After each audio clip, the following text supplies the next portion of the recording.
Kalian tahu nggak? 1 dari 4 pasangan yang bercerai di Indonesia disebabkan oleh faktor ekonomi. Apa yang harus kita lakukan untuk mencegah terjadinya perceraian di keluarga kita? Halo, selamat datang di channel Nafkah Community.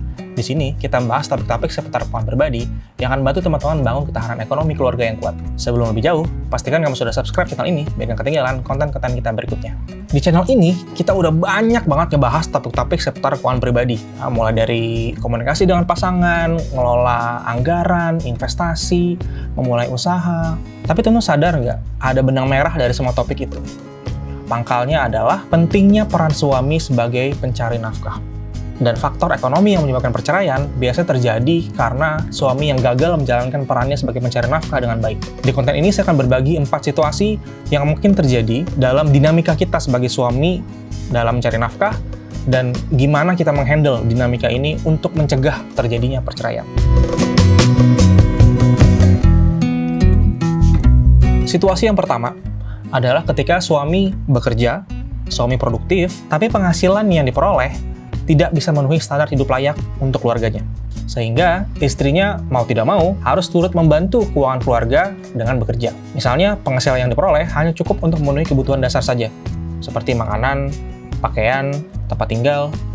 Padahal, seperti yang sudah kita bahas di konten sebelumnya, kebutuhan hidup layak itu termasuk kebutuhan untuk hiburan, kita makan di luar, kita jalan-jalan, nonton film, dan juga perawatan diri.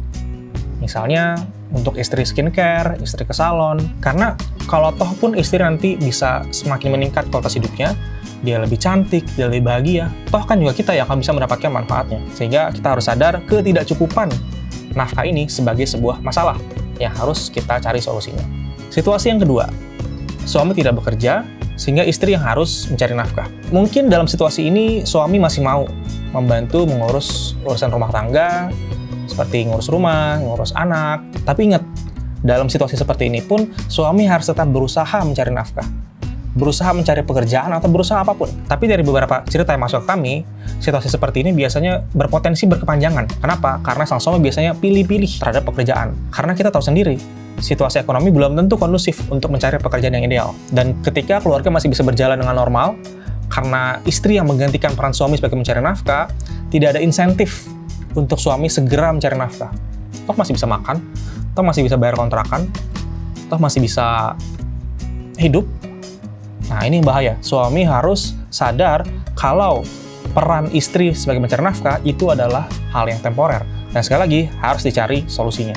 Situasi yang ketiga, suami bekerja, punya penghasilan yang sebenarnya cukup, tapi akhirnya berujung tidak cukup untuk keluarga kecilnya karena dia juga harus membiayai kebutuhan keluarga besar dan orang tuanya. Ini bisa menjadi sumber konflik karena suami dan istri bisa jadi punya skala prioritas yang berbeda. Apa yang menurut suami penting, mungkin menurut istri nggak penting. Makanya teman-teman juga perlu lihat lagi nih konten kita yang sebelumnya ngebahas gimana sih cara berkomunikasi antara suami dan istri. Biar sinkron nih, dan meminimalisir potensi terjadinya konflik. Di konten yang lain juga kita udah sempat ngebahas kalau kita sebagai individu atau kepala keluarga, penting untuk menjaga keseimbangan antara kebutuhan pribadi dan kebutuhan keluarga. Termasuk kebutuhan keluarga kecil kita dengan kebutuhan keluarga besar. Kita harus cari titik keseimbangannya dan berkomunikasi dengan baik ke pasangan kita. Situasi yang keempat, ini yang paling parah. Ini red flag yang punya potensi besar untuk berujung ke perceraian. Ketika suami tidak bekerja, tidak mau membantu mengurusi rumah tangga, tidak mau berusaha mencari pekerjaan, dan bahkan cenderung menghabis-habiskan uang untuk pengeluaran yang tidak perlu. Kami sering mendengar cerita ketika para suami yang tidak bekerja justru bermalas-malasan di rumah, main game, nongkrong sama teman-temannya. Dia sedang melupakan tugas utamanya sebagai seorang pencari nafkah. Kami di Nafkah Community percaya, sebagai seorang muslim, tugas mencari nafkah adalah peran seorang suami.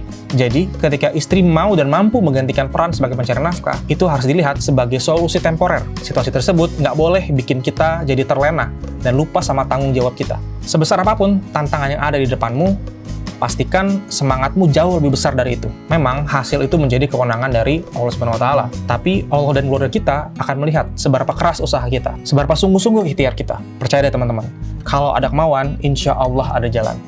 Terima kasih sudah menonton video ini. Kalau kamu mau konsultasi terkait keuangan pribadi, kamu bisa isi form curhat keuangan yang ada di kolom deskripsi. Jangan lupa untuk like, comment, share, and subscribe. Sampai ketemu di video berikutnya.